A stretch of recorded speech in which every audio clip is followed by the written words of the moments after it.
Tapi siapapun itu dia punya harus spirit entrepreneurship. Entrepreneurship itu apa? Artinya dia punya kemampuan untuk berpikir kreatif.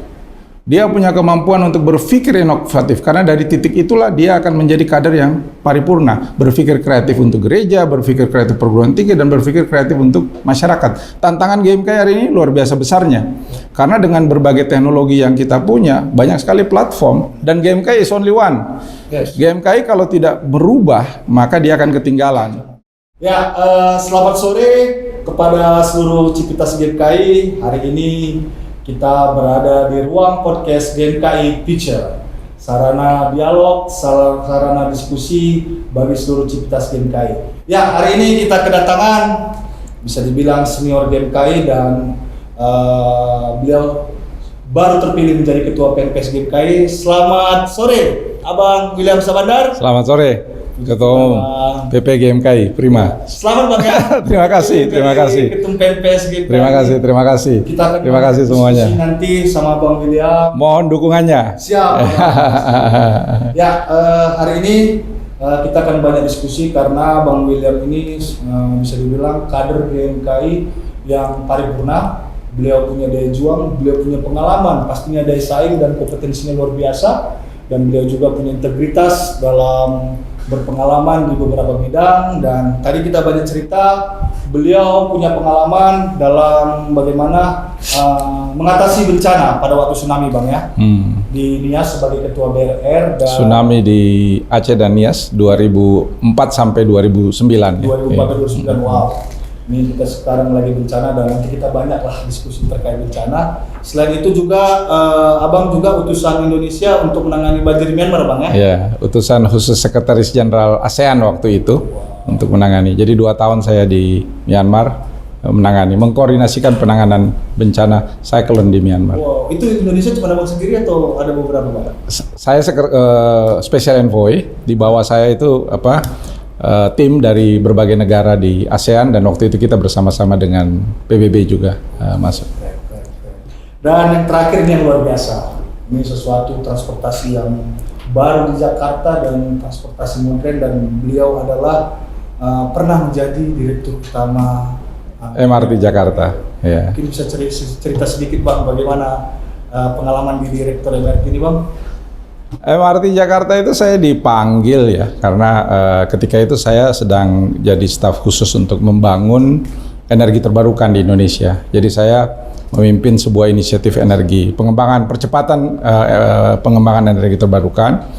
Kemudian satu hari waktu itu gubernurnya Pak Ahok mencari seorang figur yang bisa menyelesaikan krisis lah waktu itu. Jadi memang ketika itu proyek MRT terlambat ya, dan terancam mangkrak ketika itu, dan dicari seorang figur yang bisa mengatasi krisis itu.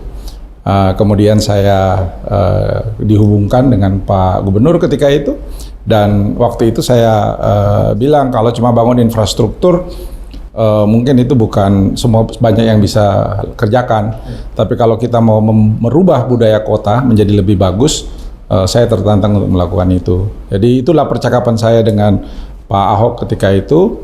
Kemudian beliau mengatakan, oke, kita kerjakan sama-sama. Jadi sejak awal saya membangun MRT Jakarta, di kepala saya dan yang saya tanamkan ke teman-teman atau insan-insan MRT Jakarta ketika itu adalah jangan hanya berpikir membangun infrastruktur, tapi berubah cara orang bertransportasi. Budaya bertransportasi menjadi lebih baik. Dari awal manusia. Jadi karena saya percaya bahwa aset terbesar dari sebuah organisasi itu bukan infrastruktur, aset terbesar dari organisasi apapun itu adalah manusia.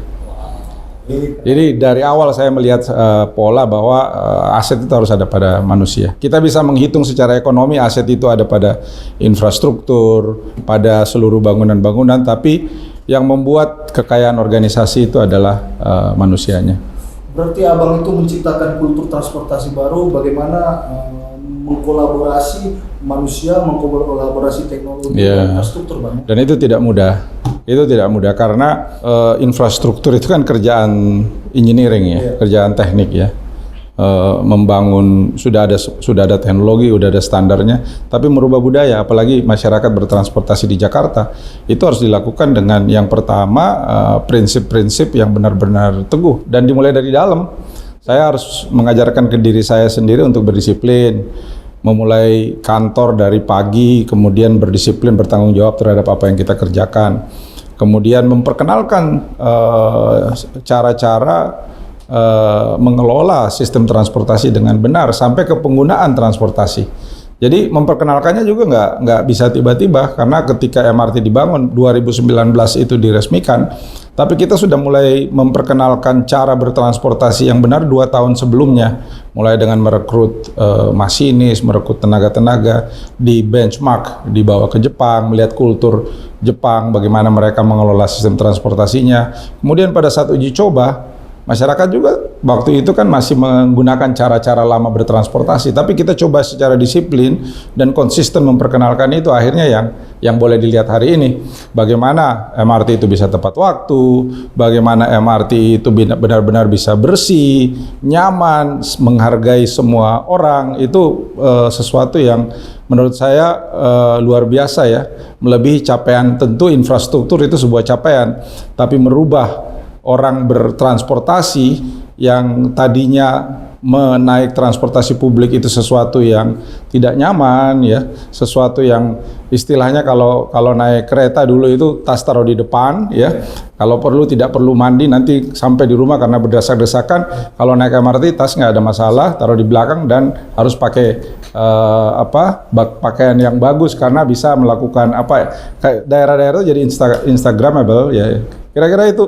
budaya yang berubah ya, cara antrinya juga harus benar, cara menghargai teman-teman yang disabilitas juga dihargai. Jadi kultur itu yang kita kembangkan dengan MRT. Keren ini Bang, keren. Sebelum kita melanjut nanti lebih dalam GMKI Future, PNPS dan mungkin sedikit tentang isu sosial yang terjadi itu bencana, saya mau nanya Bang satu hal nih Bang.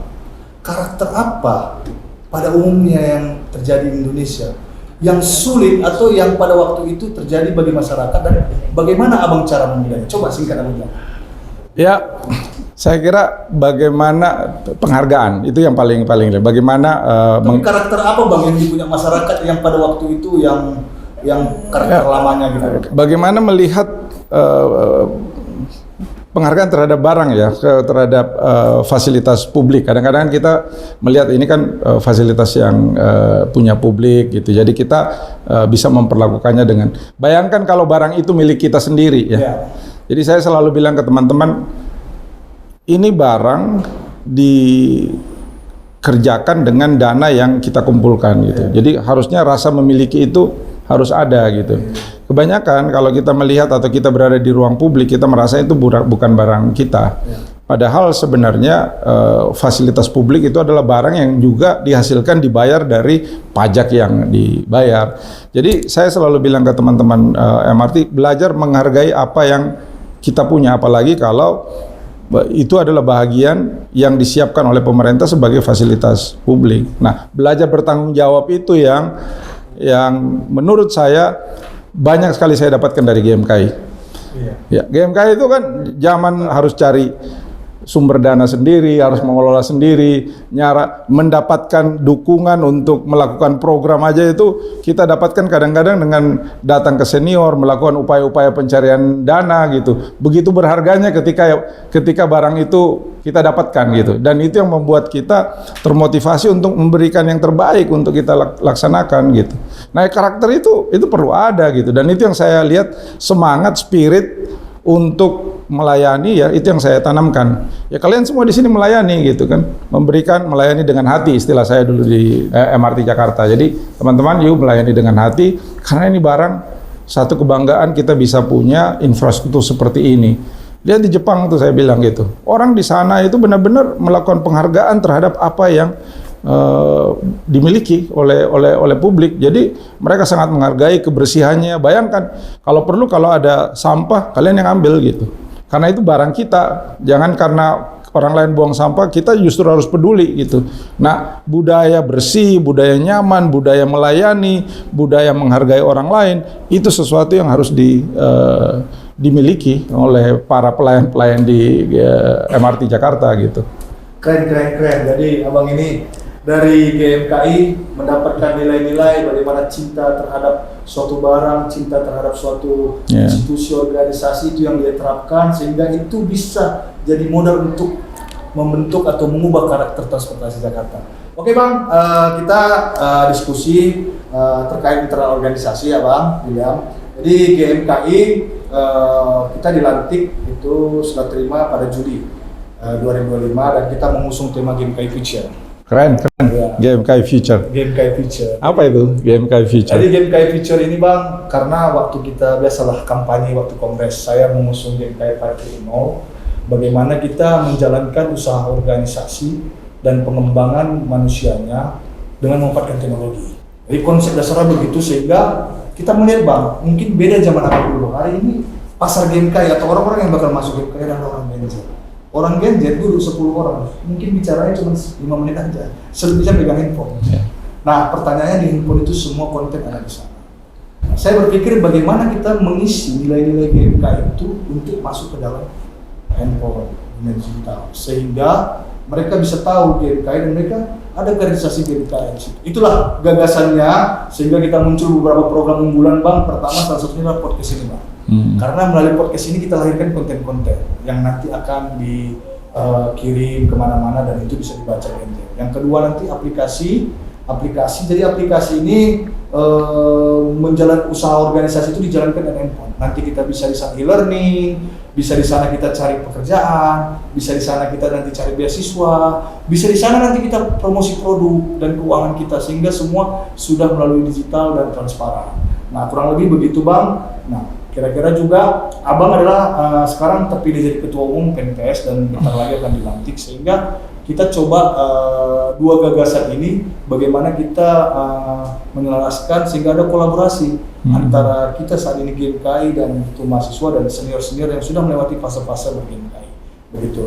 Nah kira-kira dari Bang William, apa gagasan PNPS sehingga kita bisa sama-sama ke depan berkolaborasi? Saya jelaskan agak ke belakang sedikit ya, biar agak panjang gitu ya, karena ini saya kira penting untuk seluruh kader GMKI ataupun yang bukan ber-GMKI. Jadi untuk saya ini GMKI ini organisasi yang boleh dikatakan punya makna bukan hanya historis, tapi makna ke depan yang sangat panjang dalam perkembangan gereja dan perkembangan bangsa.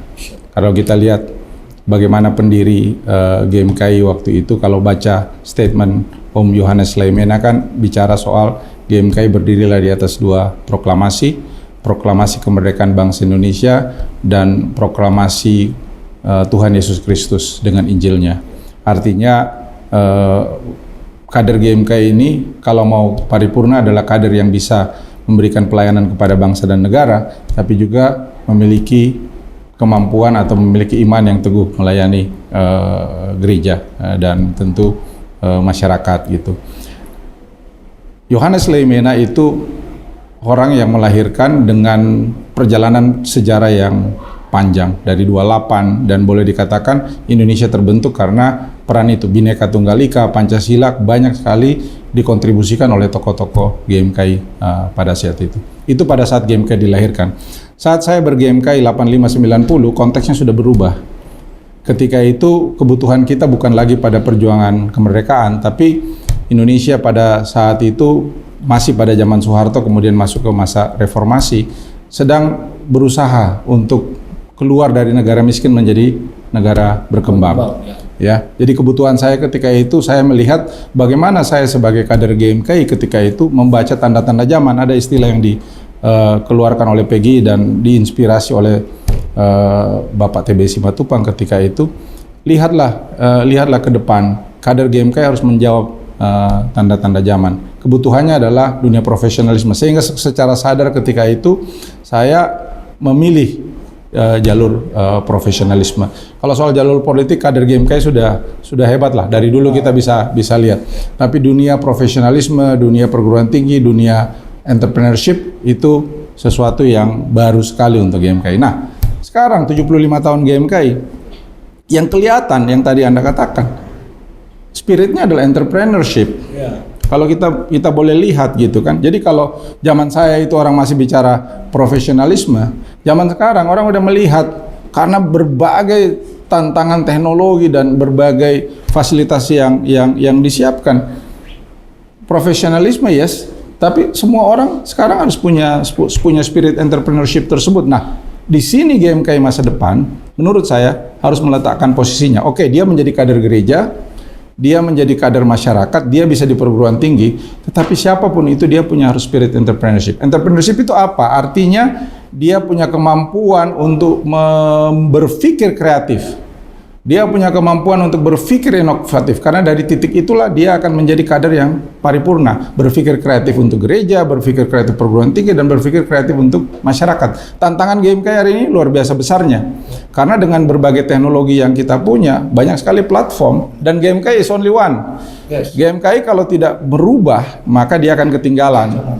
Jadi saya salut ya teman-teman pengurus pusat GMKI yang sekarang ini berpikir soal GMKI Future. Sekarang bagaimana mendefinisikan future. Tapi kalau ada satu kata, mulai melihat bagaimana creative thinking, inovative approach itu ada, dan itu GMKI masa depan. Prinsip-prinsip berpikir entrepreneurship itu harus ada. Kelebihan GMKI adalah tentu dia punya sejarah, dia punya basis yang sangat kuat, dia punya basis gereja, dia punya basis perguruan tinggi, dan dia punya basis masyarakat. Kalau ini ditambah dengan kemampuan melihat masa depan lewat creative thinking, innovative approach, saya sangat yakin Genset tadi teman-teman itu akan melihat sebagai GMKI platform menurut saya, bukan lagi kumpulan orang yang datang ke sekretariat, tetapi bagaimana, nah ini salah satu contoh. Jadi kan podcast ini sebagai sebuah platform tempat berkumpul, bukan hanya bagi kader-kader GMKI, siapapun ya yang merasa bahwa mereka punya pemikiran untuk melihat masa depan Indonesia lewat gerakan mahasiswa Kristen Indonesia, karena gerakan mahasiswa Kristen itu menawarkan spirit itu, dia akan kemari gitu.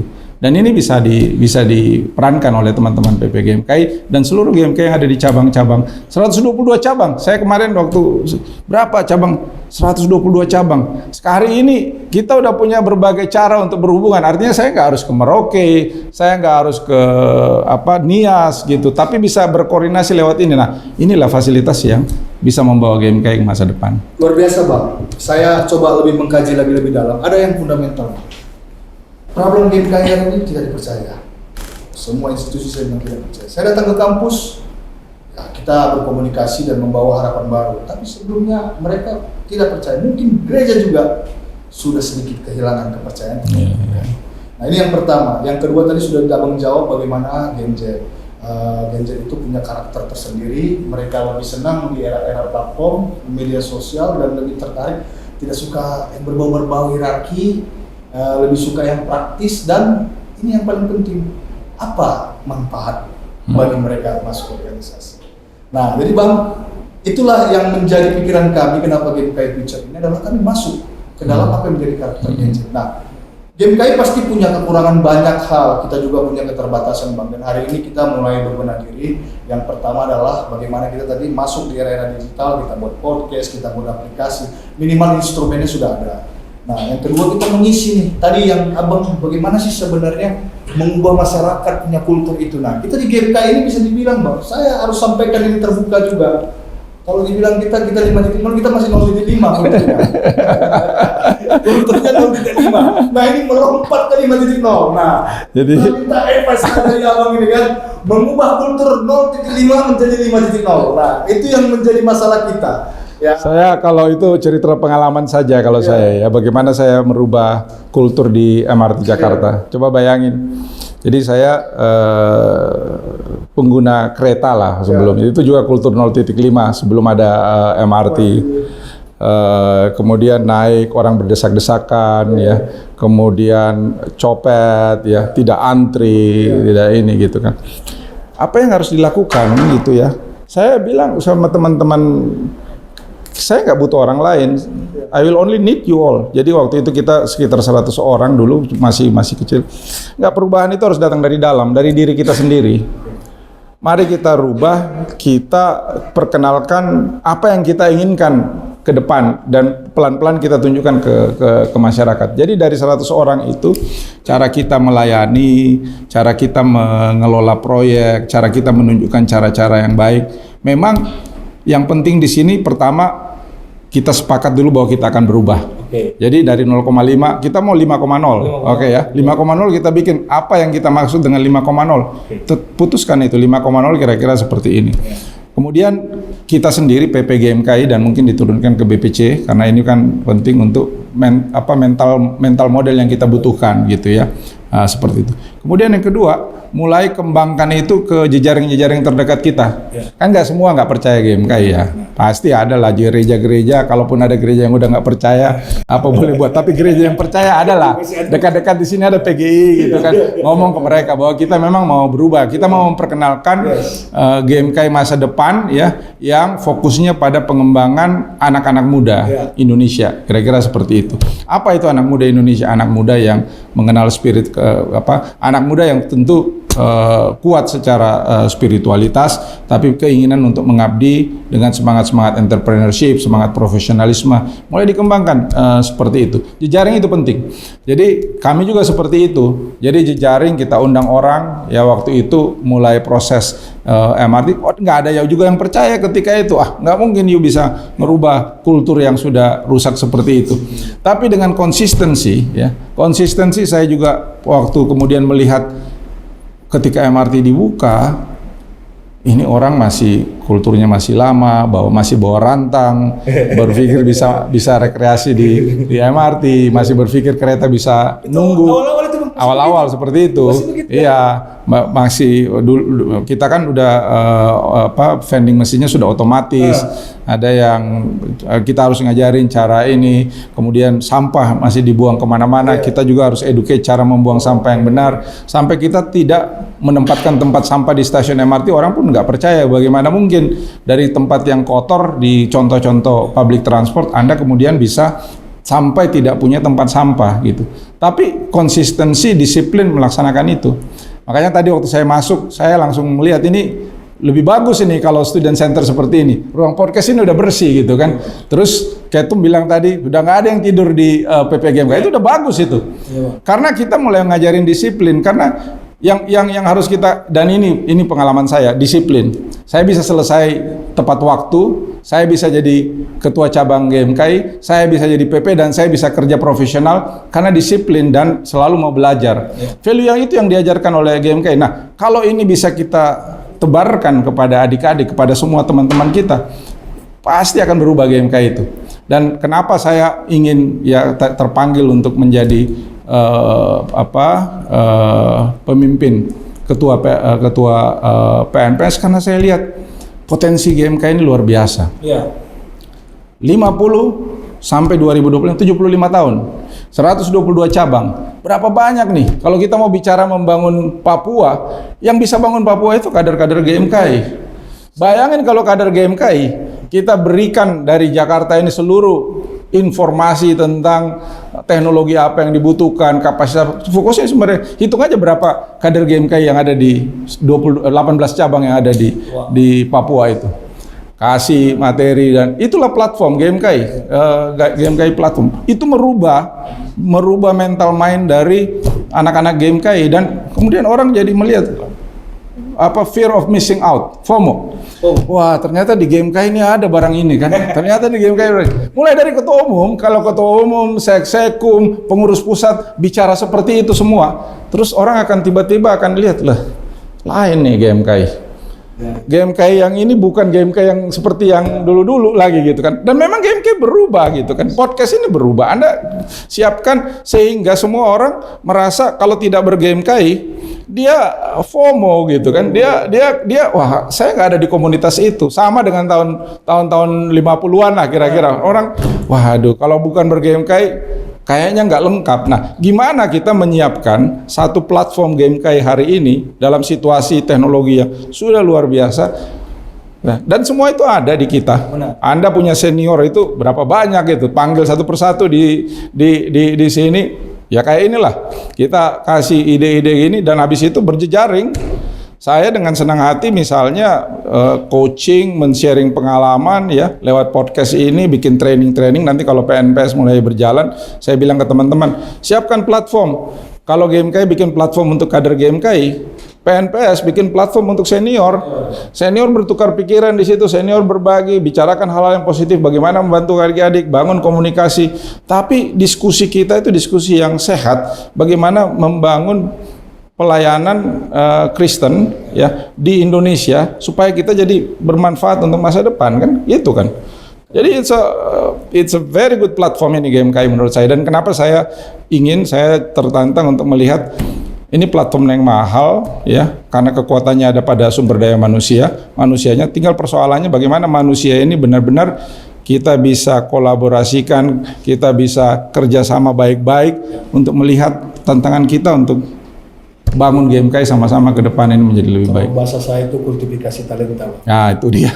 Di profiling talentanya, dilatih, diberdayakan, gitu. Tapi Bang, saya dulu Bang waktu diskusi sama Abang terkait platform ini sebenarnya kan bukan sesuatu yang baru sebenarnya. Abang nentang saya waktu itu, AI dong. Nah, kita di platform aja udah 0.5 kali 5.0 gitu kan. Nah, jadi Bang, ke depan kita itu punya banyak tantangan tadi manusianya, dan organisasi kita juga harus berubah di era digital. Saya punya mimpi malam, gimana GMKI jadi bisa buat kongres digital. Bisa aja. Nah, jadi bayangkanlah kita kongres harus datang tatap muka. Dari mana uang kongres kita? Pemerintah, nggak selamanya. Pemerintah sekarang investasi belum tentu. Samarinda kemarin saya saksi mata melihat kita itu sudah sangat tergantung terhadap satu dua orang dalam funding kongres. Nah, ini bahaya. Nah, namun sisi lain kita dalam menjalankan usaha organisasi itu belum dewasa dalam hal digital. Nah, coba Bang, kemarin pernah diskusi AI, gimana sih GMKI di era AI itu Bang gitu. Saya masih bingung kemarin itu. Abang pernah bilang ke saya itu Bang. Kira-kira gambaran seperti apa Bang gitu? AI ini kan tools ya, alat ya. Yang membuat AI itu bisa bermanfaat untuk umat manusia atau ke depan itu adalah manusianya. Siapa yang menggunakan AI? Karena saya sekarang ini menggunakan fasilitas AI sebagai alat instrumen pembantu otak saya berpikir. Saya cukup punya thinking kreatif, mengajukan pertanyaan-pertanyaan di AI akan bantu jawab, menstrukturkan menjadi lebih baik. Jadi banyak sekali pekerjaan yang dikurangi. Anda nggak perlu bantuan lagi sekarang mau bikin pokok-pokok pikiran GMKI, punya AI sistem GMKI, itu akan distruktur sepanjang semua pikiran-pikiran yang sudah ada dari pengurus pusat GMKI itu masuklah di situ. Distrukturkan. Saya mau memberikan masukan soal pertanian di Indonesia. Pikiran-pikiran itu akan distrukturkan oleh AI, tapi raise a good question. Jadi bagaimana caranya kita punya creative thinking, innovation untuk taruh dia di platform. Nah, proses berpikir itu yang akan dibentuk oleh AI. Jawaban itu akan diterima, tapi prosesnya harus dibangun dari manusianya. Jadi saya ngelihat itu yang sangat bisa dilakukan oleh AI, dan itu nggak butuh banyak orang. PPGMK ada berapa orang jumlahnya? 41 Bang. 41. Kumpulkan 41 pikiran, direkam semua. You pikir apa, you pikir apa, you pikir apa, you pikir apa, you pikir apa. Oke? Dari pikiran itu kita minta AI please strukturkan 41 pikiran ini untuk berpikir soal ini. Cabang-cabang Anda bikin begitu. Berapa BPC? BPC silakan ya. Dan apalagi kalau itu satu sistem AI-nya sama, jadi semua orang berbicara tentang apa yang dia pikirkan tentang GMKI masa depan, itu distrukturkan dalam artificial intelligence, kemudian dia akan menata dengan baik pikiran-pikiran itu. Nah, dalam prosesnya ini kan proses yang akan didokumentasikan dengan baik. Jadi arsip pikiran terbaik itu ada di artificial intelligence.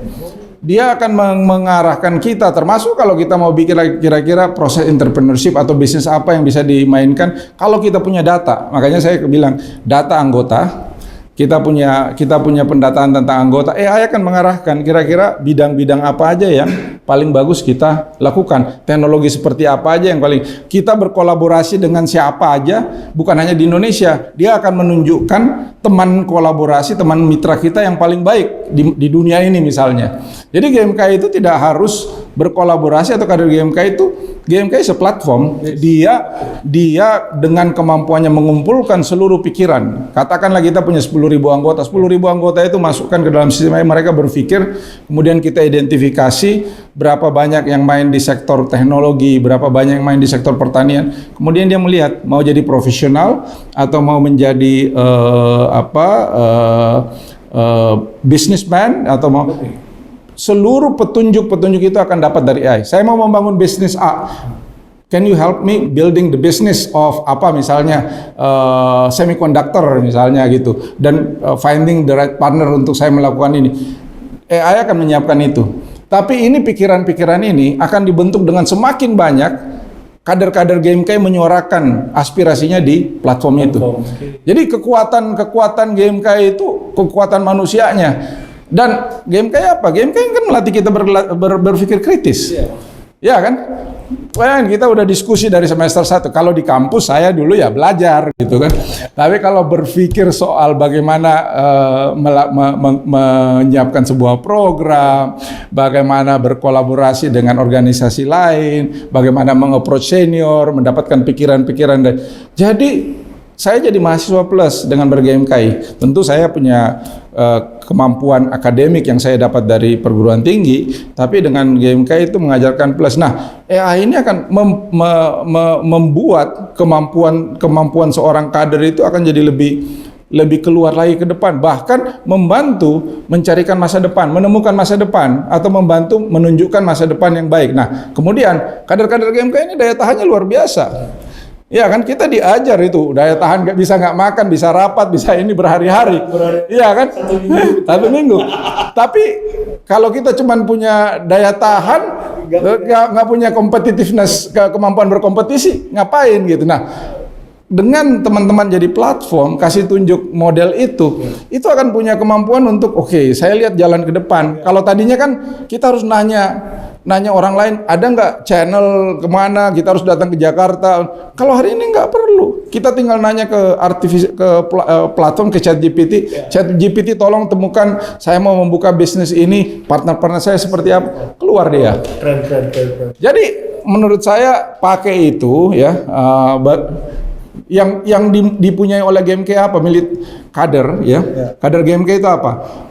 Ajarkan creative thinking kepada kader GMKI. Tentu GMKI sudah punya militansi ya, karena kita selalu plus nilainya. Karena kita kan pertama kita harus berhasil belajar. Yang kedua ada tambahan gitu kan, ngurus organisasi gitu kan. Yang ketiga bangun jaringan. Itu kan semua yang kita kenapa GMKI harus kalah. Ini malah pengalaman saya ya. Saya terbentuk punya nilai plus karena kemampuan saya leadership tidak hanya terbangun hanya dari pendidikan akademis, tapi karena ber-GMKI. Creative thinking itu lahir dari proses itu. Nah, pertanyaan ketika itu saya beruntung saya bisa memanfaatkan potensi itu. Tapi banyak kader yang tidak bisa memanfaatkan potensi itu, kemudian dia berhadapan dengan situasi-situasi yang tidak memungkinkan dia berkembang. Hari ini semua kader karena teknologinya udah ada. Artificial intelligence di Papua pun dimanapun kita kasih seperti apa, ada nggak di sana misalnya pengembangan apa di Tual sana gitu, rumput laut, GMKI cabang Saum Laki misalnya gitu, atau GMKI cabang Tual mengembangkan rumput laut. Bagaimana mengembangkan rumput laut yang baik dengan pasar yang bisa dijual secara profesional, bisa dikerjakan oleh kader-kader ini. Nah, GMKI sebagai platformnya, kalian bikin di ini. Jadi memang harus berubah. Menurut saya GMKI harus berubah. Tapi hari ini senior, teknologi, sumber daya manusia itu tersedia. Dan PP GMKI kalau punya visi untuk bicara soal GMKI Future ini saat terbaik. 75 tahun menurut saya tadi kasih perspektif. 75 tahun is a good time, dan 2045 Indonesia akan jadi Indonesia emas. 20 tahun kita bisa speed up, tapi bagaimana caranya ngitung? Saya hitung kemarin, coba hitungin 122 cabang nih. Kalau satu cabang itu 500 orang aja setiap tahun, berapa kekuatan kita? Kalau ini distrukturkan dengan baik, nggak usah kita strukturkan secara, dulu kan masih pakai Excel segala macam, masukin aja semua di dalam platform artificial intelligence. Mereka berpikir dan mereka akan mengklasifikasi kemana kader-kader itu akan berjalan dengan baik, siapa potensi-potensi, bagaimana membangun usaha, bagaimana membangun profesionalisme. Saya kira seperti itu. Bahkan pokok-pokok pikiran kalian pun kepada pemerintah, kepada ini, tinggal masukin rapat PP GMKI, masukin ke AI, dia akan bekerja. Tinggal nanti kalian lihat, jangan sampai dia ini kan, lihat lagi dikoreksi, oh ini nggak benar, ini yang ini. Jadi critical thinkingnya tetap berjalan sampai produk akhirnya. Tapi proses mekanik mengkonsolidasikan seluruh masukan-masukan itu tidak perlu lagi kita lakukan. Yang dulu harus kita lakukan sekarang dimudahkan dengan AI tadi. Wow, keren Bang. Saya harus banyak belajar ini nanti masuk di dunia ya. Oke Bang, ini bicara Game KAI Future dan PNPS Bang, mungkin satu pertanyaan bahwa tantangan Game KAI yang kita hadapin, tadi Abang sudah bilang bahwa Game KAI punya resilience, daya tahan yang luar biasa selama dia beraktivitas, namun kita membangun daya saing itu hanya pelatihan-pelatihan. Nah, saya mau lihat Bang, tantangan mahasiswa ke depan adalah pengangguran. Ya, jobs ya. Hari ini pengangguran kaum sarjana itu tinggi sekali, dan bisa saya bilang Game KAI juga banyak yang pengangguran. Sehingga ini jadi titik masuk dan pintu permasalahan yang kita cita-cita melahirkan pemimpin. Di sini sudah ekonomi yang bermasalah, berarti karakter juga dan semua itu pengaruh sosial dan keluarga juga mempengaruhi. Nah, kira-kira Bang, ini Abang sebagai ketua umum PNPS, apa sudah berpikir nggak bagaimana nanti kader-kader kita yang sudah lulus ini bisa nggak diserap oleh PNPS? Nah, kami pengalaman Bang, kemarin saya membangun 3 layer. Yang pertama pendidikan, yang kedua adalah building karakter, tapi berbasis spesialisasi general. Yang ketiga adalah entrepreneur. Ini harus berbareng-bareng. Nah, kami sudah berhasil hari ini berkolaborasi institusi pendidikan. Kami ke UKSW, kami ke Maranatha, kami ke Presiden. Uang kuliah di UKSW itu S2 itu 32 juta. 30 dan 35. Dan kami datang karena punya kedekatan historis sebagai fasilitator. Kami bilang kami cuma mampu bayar dosen dan keluar langkah 15 juta sampai selesai. Dan itu dibayar 6 kali. Dan puji Tuhan pada pembukaan pertama itu sudah 230 orang. Ini bulan Agustus ini pendaftar sudah 300 orang, belum lagi Maranatha dan sebagainya. Nah, tapi kami masih punya kendala bagaimana membuat sebuah kolaboratif atau fasilitator membuka lapangan kerja. Ini penting, karena kan ada yang kuliah, ada yang bekerja, ada juga nanti menjadi politisi dan akan kita buat diklat-diklat pelatihan yang dari rekrutmen sampai distribusi kadernya jelas, jadi kayak sekolah begitu, dan entrepreneurnya. Nah, kami masih bangun di pendidikan melalui Game KAI. Kira-kira Bang, jujur melihat 4 bulan ini saya evaluasi, ini kerja berat tahun depan. Tahun depan ini Game KAI akan membuat diklat yang berkualitas. Mulai dari rekrutmen ini mencari orang-orang yang kriteria yang tepat, dari integritasnya yang sudah bagus, kompetensi bagus, baru kita buat silabus, kita buat metodologinya, sampai harus kita distribusikan kemana. Diklat ekonomi politik hukum, diklat pertanian dan sebagainya. Nah, kira-kira PNPS ada visinya nggak? Kesamaan visi kita ini Bang ke depan, sehingga saya pikir Game KAI tidak sendiri dan sudah nanti ke depan sama PNPS saja kan begitu Bang. Harus sejalan ya, karena ide dasar pembentukan perkumpulan senior itu adalah jadi perkumpulan senior apa? Perkumpulan senior Gerakan Mahasiswa Kristen Indonesia. Ya. Ada Game KAI-nya kan. Jadi perkumpulan senior dari mantan-mantan orang-orang yang sudah terlibat di Game KAI, ada tanggung jawab moral. Oleh sebab itu 2010 waktu itu Kongres menerima hadirnya, diterima oleh Kongres kan, diadopsi. Dan dengan demikian senior yang tadinya tidak punya wadah berkumpul, kemudian sekarang dia punya wadah berkumpul ya. Jadi jelas di sini. Selesai Game KAI, you punya wadah berkumpul. Nah, kan tujuannya 3. Jadi menjaga hubungan batin, hubungan historis, hubungan kultural, ya kan senior.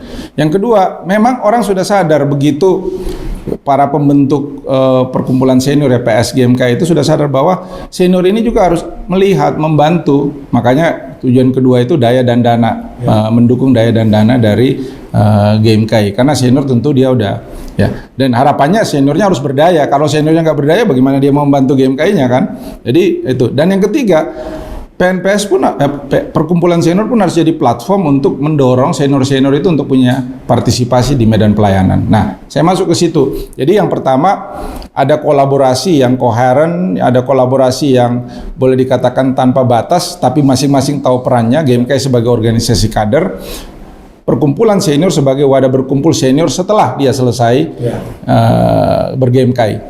Nah, apa yang dilakukan? Medan pelayanannya tetap sama. Medan pelayanan kita kan gereja, perguruan tinggi, masyarakat. Kalau kita mau belajar gereja, jadilah pemimpin gereja yang bagus. Jadi selesai bergame KAI, ya kan? Yuk ini mungkin mau jadi pemimpin di gereja, Game KAI punya, dilanjutkan dengan bernaung di bawah PNPS. Setelah bergame KAI, perguruan tinggi. Kan kita tidak bisa selama-lamanya jadi anggota aktif Game KAI.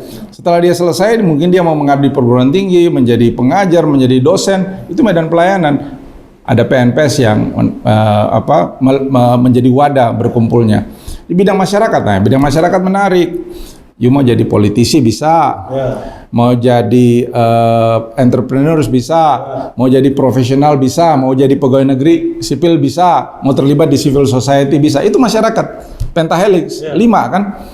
Nah, PNPS juga harusnya punya jalur seperti itu. Jadi kita lihat nih siapa tokoh-tokoh kita yang ada di politisi, siapa tokoh-tokoh entrepreneurship kita, siapa tokoh-tokoh ini.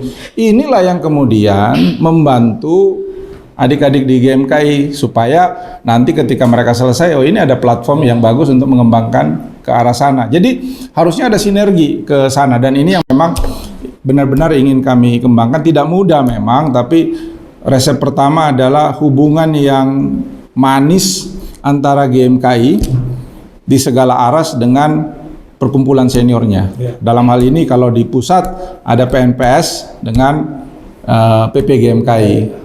Di cabang ada BPC, ada cabang GMKI dengan perkumpulan cabang. Hubungannya harus manis itu. Jadi boleh dikatakan kita begitu ngelihat, oh dia kader-kader bagus ini, ya mulai kita lihat, oh ini bisa kita arahkan kemana gitu. Nah itu kira-kira yang harus kita lakukan antara perkumpulan senior dengan GMKI. Nah indikatornya apa? Indikatornya karena GMKI akan terkenal kan lewat aktivitas bukan hanya kadernya, bagi seniornya. Ya. Kan kalau ada senior-senior di tempat-tempat yang baik kan, oh ini dari mana? Dari GMKI. Jadi itulah kira-kira jalinan benang biru itu gitu kan. Wah, GMKI. Kemudian dia berdampak ke adik-adiknya yang ada di GMKI. Menarik dia karena loh kita ada senior kita di sana gitu kan. Katakanlah saya misalnya, oh ya ada Willy Sabandar di sana punya ini di sini. Dia bisa menjadi role model gitu kan. Jadi orang mulai melihat bagaimana caranya kalau saya mau ke sana. PNPS coba dijadiin ke sana gitu. Prima sendiri itu menjadi contoh yang bagus. Jadi mulai masuk ke dunia entrepreneurship, memimpin GMKI pada saat ini, orang kan melihat figur ketua umum GMKI yang seperti ini gitu kan. Apalagi kalau selama menjadi ketua umum dan memimpin teman-teman, yuk kembangkan itu bagaimana melahirkan entrepreneur-entrepreneur muda. Dan cara mengelola organisasi dengan cara yang entrepreneurs, ya kan? Karena kalau datang ke senior minta, tapi kalau menggunakan cara-cara kreatif, inovatif untuk mencari pendanaan untuk, saya kira itu bisa sama. Makanya saya bilang tadi waktu datang, nah ini pakai aja ini kita satukan cari kasih sedikit senior di sini, kita undang senior di sini. Setiap datang senior kasih motivasi, pokok-pokok pikiran tapi pokok-pokok dana juga gitu kan. Kira-kira gitulah. Yang belum dicat itu ditunjukin. Tapi itu membangun keakraban gitu. Jadi guyup gitu di antara GMKI dengan perkumpulan seniornya. Jangan cuman kritik atau apa gitu ya, semua bisa dikritik, tapi pada akhirnya tujuan kita ngebesarin nih GMKI. Yang kita besarin apa? Mau senior, mau kader, yang kita besarin adalah GMKI. Kenapa GMKI harus besar? Karena dia bagian dari 2 proklamasi. Kalau dia nggak besar, kalau dia nggak future, dia nggak bisa jadi bagian 2 proklamasi. Gimana kita mau sampai 2045 kalau kita ketinggalan gitu kan. Nah, itu yang harus semangat itu yang harus kita hadirkan hari ini antara perkumpulan senior dan GMKI. Jadi belum dilantik pun saya udah kesini. Oke, gitu. Tapi Bang, ini saya titip 2 hal Bang. Ini mungkin kan saya cuma 2 tahun, tapi saya akan tinggalkan legacy seperti 10 tahun Bang. Saya minta 2 hal kepada PNPS. Ini boleh saya minta? Boleh. Jadi kembali. Yang pertama adalah saya mau bangun sekolah digital. Sekolah digital khusus ekonomi politik hukum, supaya mindset kader itu punya pemahaman ekonomi politik yang kuat. Jangan hanya bisa memenangkan orang jadi tim sukses, tapi tidak bisa membangun peradaban, tidak bisa mengubah kultur menjadi kultur baru, Pak. Jadi kita ada namanya diklat ekonomi politik hukum. Mulai dari kita rekrutmen ini nggak sembarang, bukan karena saya dekat, bukan karena saya buka. Kita cari orang yang istilahnya setengah jadilah, yang sudah berkualitas. Ini juga punya effort besar. Kemudian kita susun sekolahnya, baru distribusinya. Dan distribusi jelas siapa stakeholder yang terima. Nah, saya minta itu Bang kepada PNPS. Saya kira setahun, saya berharap ada 2 angkatan sehingga kita menghasilkan 100 think tank. nanti. Boleh. Boleh kita nanti pada saat mulai kita kerjasamakan dengan PNPS ya. Jadi itu juga jadi program apa yang kalian berpikir bisa dikerjakan oleh perkumpulan senior kita garap bersama. Dan itu sangat mungkin dengan kita melakukan pendataan semua potensi senior ya. Dan saya berharap ini bukan hanya di pusat tapi juga di semua cabang-cabang ya. Karena ini akan dampaknya akan luar biasa. Kekuatan senior di cabang itu akan. Jadi sekolah digital akan sangat memudahkan, tinggal diberikan substansi, misalnya championnya siapa gitu. Misalnya kalau mau bicara sekolah digital politics ya, sekolah digital profesionalisme, sekolah digital entrepreneurship, siapa championnya, bikin kurikulumnya. Dan saya kira teman-teman banyak yang teman-teman di perkumpulan senior banyak yang punya pengalaman seperti itu. Kalian kumpulin, kita kerjasama. Dan tinggal dilihat mana yang porsinya ini training lebih kepada senior, mana yang fungsinya ini training kepada anggota. Anggota pun ada yang tarafnya itu mungkin sudah selesai, tapi perlu platform gitu kan. Saya kira bagus itu, sangat bagus kalau itu bisa. Yang kita harapkan Bang. Nah, itu yang pertama. Yang kedua apa? Yang kedua adalah gini Bang. Kita mau dia cuma minta dua, gampang. Minta aja, Bang. Yang kedua dua dan kita kerjakan gitu kan. Yang kedua saya berharap ada lahir konglomerat dari GameKay. Aduh itu. Saya juga berharap jadi harus. Kalau tanya saya cita-citanya nggak jadi politisi, jadi konglomerat. Bagus. Iya kan? Penting. Nah, jadi pengusaha sukses lah. Pengusaha sukses lah. Kita mau lihat ketua umum, dan kita dukung penuh ya, karena kalau ketua umumnya sukses itu akan memberikan, nggak usah jauh-jauh, itu jadi role model. Iya Bang. Ya kan? Saya udah punya modal, saya bisa bilang pakai saya sebagai role model bagaimana senior-senior bisa mengawal, khususnya di bidang profesionalisme. Tapi kita ingin melihat GMKI ya, pengurus pusat GMKI, ketua umum GMKI, ketua cabang bisa masuk ya, apakah dia jadi entrepreneurship, dia jadi profesionalisme gitu. Nah, ini tugas kita sama-sama gitu ya. Jadi saya bilang tadi, saya dukung kalau mau bikin sekolah digital untuk bagaimana mengembangkan talenta anak-anak GMKI di sini. Jadi profesional sudah ada gitu. Nah, entrepreneur ini kita Bang bagaimana kita menaikkan, mencari orang-orang yang punya usaha. Terus bagaimana kita nanti melatih lah, termasuk pendanaan sehingga naik lah. Bagus. Kita punya banyak senior, ada Bang Indra, ada Bang Ara yang punya kuat untuk bisnis ya. Ada beberapa senior lain mungkin juga yang kuat. Dan itu jadi role model kan? Mereka juga bisa jadi investor internal kan Bang? Iya. Nah, dikembangin aja. Investor internal menguatkan skill mereka tinggi gitu Bang. Nah itu yang kita harapkan Bang nanti supaya dua itulah yang kita harapkan. Jadi 10 tahun yang ke depan GameKay nggak pusing lagi cari dana Bang.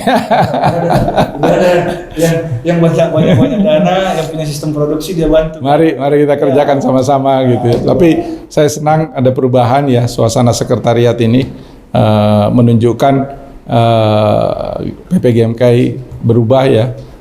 Coba melihat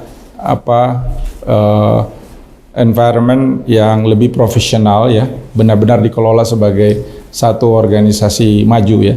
Karena sulit sekali kalian bicara GameKay future kalau kantornya sendiri nggak future gitu kan. Jadi tunjukkan bahwa ketika saya datang ke sini ini kantornya future gitu. Nah, kita bareng-bareng aja bikin di sini, datangkan para pemimpin-pemimpin, hadirkan para tadi, mau dia pengusaha berhasil, profesional berhasil, hadirkan di sini. Buat mulai dengan podcast ini ya, kalau di cabang silakan bikin podcast di cabang, mainkan seluruh jejaring. 20.000 lah orang nonton setiap hari, setiap kali muncul. Udah lumayan kan? Itu yang maper pasti banyak nanti. Maper disuruh ikut programnya, yuk dengar senior ini. Jadi maper pun sebenarnya digital ya Bang. Sebenarnya pola pendidikan kader GameKay seperti itu, tinggal dengarkan. Ya kalau dulu kan kita maper manggil orang dari kota perguruan tinggi, kalau nggak sekarang yuk manggil dari luar negeri pun kita mau ngasih apa, kasih program maper, masukin di program digital itu, selesai. Nah ini akan menimbulkan atau mempercepat proses pembinaan kader GameKay. Oke Bang, luar biasa. Ini terakhir Bang. Terakhir lagi, masih ada. Ini saya mencoba untuk sesuatu hal yang kritis. Ini kita bicara soal kondisi kebangsaan kita Indonesia hari ini, dan tadi kita sampaikan Abang ini pengalaman dalam hal bagaimana mengurus bencana ya Bang. Dan kita hari ini Indonesia mengalami bencana. Saudara-saudara kita ada di Aceh, di Sumatera Utara, di Sumbar banyak terdampak. Nah, tapi saya mencoba ini Bang, ada dua hal. Yang pertama adalah penyebab bencana. Di beredar medsos itu bilang ini adalah sudah bencana ekologis karena ketamakan, karena keserakahan. Beberapa waktu lalu itu saya sampaikan ke publik dalam seminar-seminar bahwa bencana ini karena korporasi mengalahkan negara. Korporasi mengalahkan negara. Ini saya kritis Bang ya, boleh ya? Ya kita coba dari sisi kritisnya, bagaimana sebenarnya korporasi ini sudah dapat lahan di dalam HGU, HTI dan sebagainya sudah dapat lahan, pakai kredit Indonesia, pakai kredit perbankan Indonesia, tenaga-tenaga kita dan tenaga-tenaga tenaga-tenaga intinya atau orang-orang yang penting itu mungkin dari luar, ya kan. Kemudian keuntungannya nggak ada berputar di daerah tersebut. Mungkin di Indonesia juga nggak ada contoh. Kita jujur aja keuntungan dari saat itu ada di Singapura. Kantor-kantornya semua di sana kok. Nah harusnya kantor-kantor itu ada di Jakarta. Sebagai contoh Bang. Akhirnya ya ketika mereka serakah dan hutan gundul semua dan sebagainya bencana lah. Yang menanggung siapa ya? Kita semua. Kita yang gotong royong membantu saudara kita dan semua dan sebagainya. Coba bagaimana menurut Abang bencana ekologis ini Bang? Saya jelaskan sedikit ya, karena kuncinya soal credibility bernegara itu ya, dan hubungan bernegara ini kan ada pemerintah, ada masyarakat. Di masyarakat itu tentu ada masyarakat biasa, ada civil society, tadi ada kelas pengusaha. Dan saya mau sampaikan karena saya punya pengalaman waktu menangani bencana yang terjadi di Aceh, tsunami yang terjadi di Aceh dan ya skala yang sedang terjadi di Sumatera itu lebih besar ya, skala kerusakan yang terjadi sekarang itu lebih besar dari tsunami. Kalau tsunami itu kan 800 km keliling garis pantai, masuk ke dalam 5 km. Kalau yang terjadi hari ini memang secara korban dia lebih sedikit. Tetapi secara skala kerusakan tata ruang itu jauh lebih besar ya tadi. Kenapa? Karena kesalahan. Kalau kita bicara ini kombinasi dari yang pertama tentu bencananya sendiri, ada perubahan climate change, perubahan alam, tapi juga ada persoalan penataan ruang tadi. Jadi pemberian izin di masa lalu yang tidak dilakukan dengan tata kelola yang benar, kemudian menghasilkan hilangnya hutan-hutan tropis kita yang harusnya sebagai penyangga paru-paru bumi kan. Sebenarnya seperti itu yang harus terjadi. Sehingga saya sebenarnya mengusulkan ya bahwa skala bencana yang seperti ini tidak bisa lagi ditangani dengan pendekatan yang normal. Kita harus mulai membenahi tata ruang kita. Yang sudah terlanjur salah tidak bisa dibenahi tapi harus ditata kembali gitu. Dari situ evaluasi izin semua harus evaluasi harus diizin, kemudian diperbaiki tata ruangnya. Kalau memang dia sudah terlanjur rusak harus ada upaya reforestasi gitu ya. Jadi kalau saya mau melakukan perbaikannya ya, kembali melihat rencana tata ruang kawasan yang sudah ada itu harus dibenahi. Tidak cukup hanya dengan memberhentikan izin tetapi melakukan pembenahan. Karena kalau dia udah terlanjur, misalnya sudah terlanjur ditanamin kelapa sawit dan dia juga sudah menghidupi masyarakat di sana, kan tidak mungkin kita langsung katakan ini berhenti sawitnya. Tapi kemudian hutan-hutan yang bisa dilakukan reforestasi yang khususnya di kawasan-kawasan lindung atau kawasan-kawasan hutan tropis yang harusnya itu adalah kawasan hutan, itu harusnya dilakukan reforestasi kembali, haruskan pembenahan kembali. Nah yang kedua menurut saya yang sangat penting sekarang ini adalah membuat pembenahan jangka panjang. Memang ada kebutuhan untuk jangka pendek penyelamatan, karena kalau kita lihat kondisi pencarian, banyak sekali sumber-sumber mata pencarian masyarakat di bawah yang hancur, sawah-sawah yang karena tumpukan timbunan lumpur yang 2 meter itu kan nggak bisa diselesaikan. Artinya itu akan merusak prasarana kehidupannya. Nah oleh sebab itu memang mekanisme penanganan bencana kali ini itu akan banyak sekali masuk mulai dari proses rehabilitasi rekonstruksi sampai pembangunan akan lebih panjang.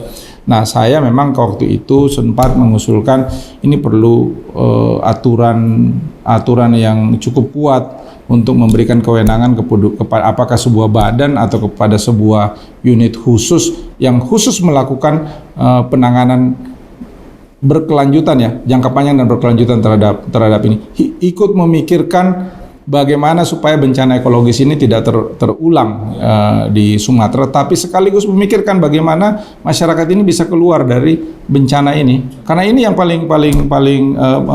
paling sulit sekarang dihadapi oleh masyarakat, mata pencariannya hilang dan dalam jangka panjang mata pencarian juga akan terancam.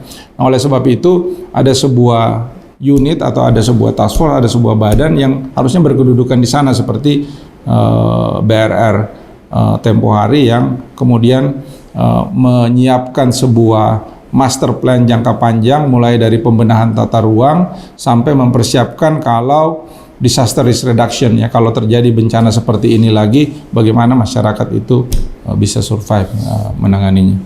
Ya, tapi gini Bang, tadi menarik bahwa bencana kali ini daya rusaknya lebih kuat. Ya. Ini saya beberapa waktu lalu ke Aceh. Di Aceh itu lumpur basah dan lumpur kering juga isunya. Ya. Dua krisis air bersih pada waktu itu, tapi saya tidak tahu perkembangan sekarang. Listrik juga pada waktu itu beberapa daerah mati. Nah, jadi menurut Abang, saya berpikir ini sangat sulit bagi membersihkan lumpur seperti air tidak ada, listriknya tidak ada dan sebagainya. Nah, sedangkan kita civil society bergerak ngasih bantuan Indomie semua dan sebagainya. Jadi tidak ada planning dari mulai pasca bencana itu, mulai dari bagaimana menyiapkan pangannya. Kalau saya lihat Pak, secara rata ini bantuan-bantuan seperti itu. Nah, saya tidak tahu, tapi masih saya lihat itu lumpur-lumpur masih banyak belum teratasi. Nah, jadi menurut Abang itu kira-kira seperti apa sih sebenarnya, harus mulai dari mana sih memberesin bencana sekarang, pengalaman Abang? Ada pemimpin di lapangan, jadi harus ada commander in chief. Yang dulu ya pengalaman saya, ada orang yang dipercaya oleh presiden berkedudukan di Aceh di zaman tanggap darurat itu Pak Alwi Shihab ketika itu, dan kemudian di bawah ada Pak Bambang Darmono. Masa rehabilitasi rekonstruksi ada Pak Kuntoro Mangkusubroto, tapi dia berkedudukan di Aceh, langsung ke sana. Yang kedua, koordinasi dilakukan di lapangan. Apa yang harus dilakukan hari ini adalah, dulu ada sampai sekarang ada yang istilah damage and loss assessment DALA.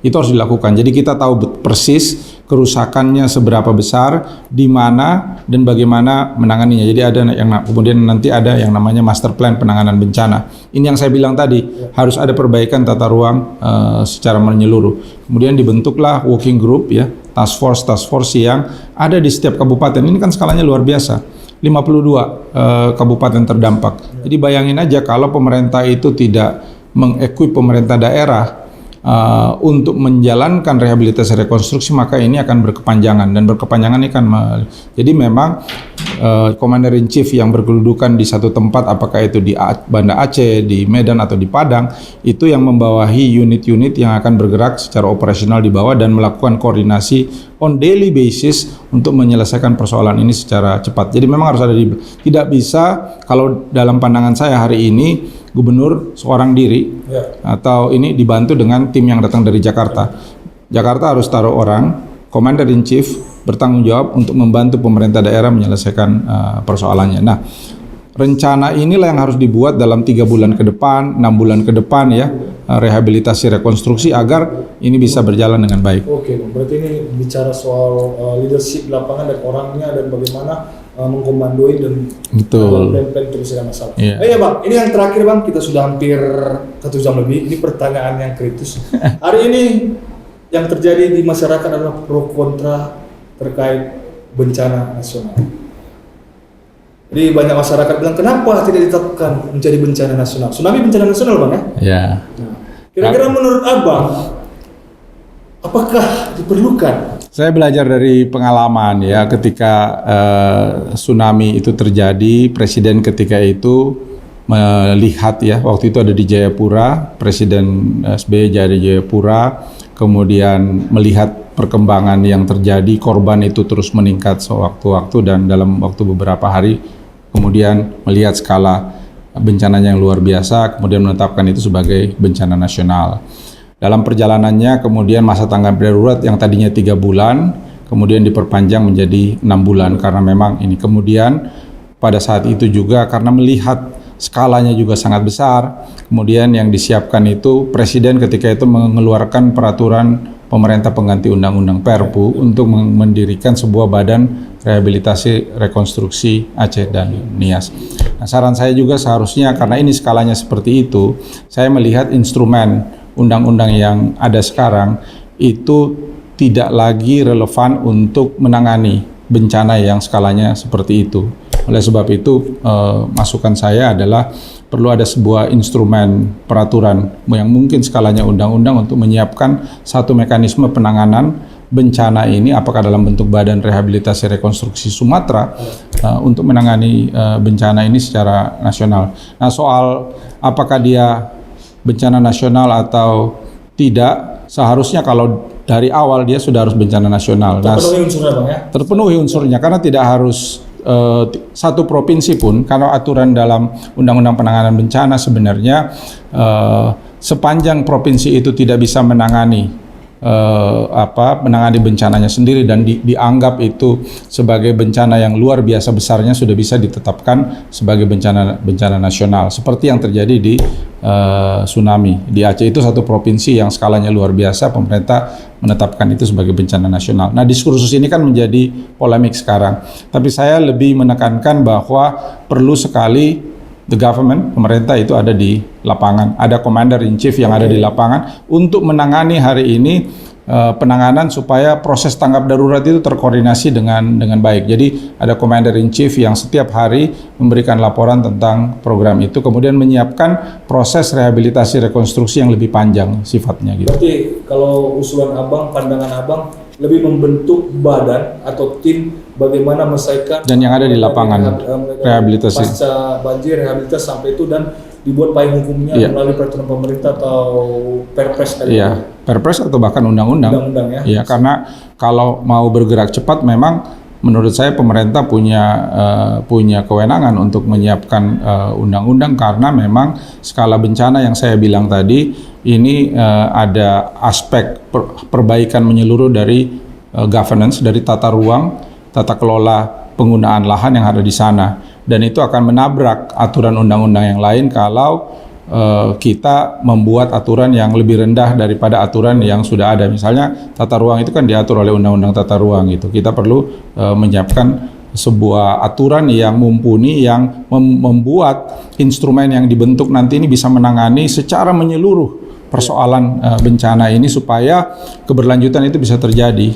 Jadi kenapa tanggung? Kalau saya melihatnya, siapkan aturan payung hukum yang tertinggi, undang-undang pun bisa, apakah dikeluarkan peraturan pemerintah pengganti undang-undang, saya nggak tahu ya konteksnya apakah ini masih mungkin kan, tetapi pemerintah punya kewenangan dan kemampuan untuk menyiapkan itu supaya badan atau instrumen yang bekerja itu benar-benar dilengkapi dengan perangkat-perangkat instrumen tata kelola yang bisa dilakukan, misalnya soal pengadaan, proses pengadaan, procurement nanti harus melakukan penunjukan langsung misalnya kan, itu kan harus dijamin dengan aturan yang tinggi. Mungkin perpres, kalau dia perpres akan ada perpres lain yang tabrakan gitu kan, jadi harus diatur dengan undang-undang misalnya seperti itu. Tapi tingkat kegentingan ini memenuhi persyaratan itu, dan menurut saya kita belajar dari pengalaman kita menangani bencana di tsunami di Aceh dan Nias yang dalam 4 tahun itu bisa dikerjakan dengan leadership, dengan tatanan kelembagaan yang cukup, sehingga memungkinkan para orang-orang yang ditugaskan di lapangan itu benar-benar melakukan tugas-tugasnya dalam waktu yang singkat, dalam waktu 4 tahun itu terbenahi. Tapi hari ini belum ada Bang ya, itu tim badan itu belum ada, hanya institusi BNPB, dan saya kira yang hari ini kan dilakukan bagus adalah Presiden beberapa kali turun ke bawah, menteri-menteri yang melakukan, tetapi tidak ada satu instrumen siapa yang bertanggung jawab di lapangan untuk melakukan. Apakah ini BNPB ya, yang tentu akan sangat terbatas, karena sekarang kan yang saya lihat di mobilisasi itu adalah TNI, pasukan TNI. Nah, pasukan TNI ini apakah benar akan ada di bawah kendali BNPB? Kalau menurut aturannya seperti itu, tetapi realitanya kan tidak seperti itu. Kelihatannya yang saya lihat ya, sekarang ini masing-masing turun. Nah, ini perlu diputuskan siapa who is in charge di lapangan sebagai tangan langsung yang ditugaskan oleh Presiden untuk menangani. Oke, berarti jelas ya, siapa yang bertanggung jawab di lapangan pertanggungjawabannya kepada Presiden. Itu belum ada Bang ya? Yang saya lihat hari ini belum kelihatan ya, masih institusi masing-masing ya, masih kementerian-kementerian bergerak, BNPB juga ikut bergerak melakukan, tapi central coordination mechanisms under one leadership itu perlu ada. Presiden memutuskan person in charge, commander in chief di lapangan untuk melakukan koordinasi itu. Boleh Bang, nanti coba GMKI kita suarakan juga Bang. Supaya cepat Bang, kasihan saudara-saudara kita di sana. Ya, motivasi dan teman-teman GMKI bisa melakukan ya misalnya di Sumatera Utara kita kan bisa dan sudah dilakukan ya. Appreciate sekali yang kita lakukan. Tapi kalau GMKI bisa mengorganisasi teman-temannya untuk menyiapkan satu platform mendukung pemerintah, saya kira akan bagus sekali. Oke Bang, terima kasih. Sudah hampir 1 jam lebih. Ya. Terima kasih banyak Bang. Aduh, luar biasa. GMKI Future, saya datang ke GMKI Future. Launching pertama podcast bersama Bang William Sabandar, senior sekaligus profesional juga, dan kami bangga punya senior, punya pengalaman bisa sharing hari ini Bang. Ya, terima kasih Bang atas waktunya, atas podcast ini. Kiranya nanti lain waktu kita bisa dengan tematik-tematik yang lain, dan banyak tadi gagasan-gagasan yang sudah kita diskusikan. Kiranya gagasan ini bisa menjadi satu tools, satu diskusi baru di internal GMKI, dan ini berkembang diskusinya Bang. Itu saja diskusi kita dan hari ini launching podcast GMKI Future. Sampai bertemu kembali di podcast berikutnya. Selamat malam untuk kita semua. Terima kasih. Thank you, Bang.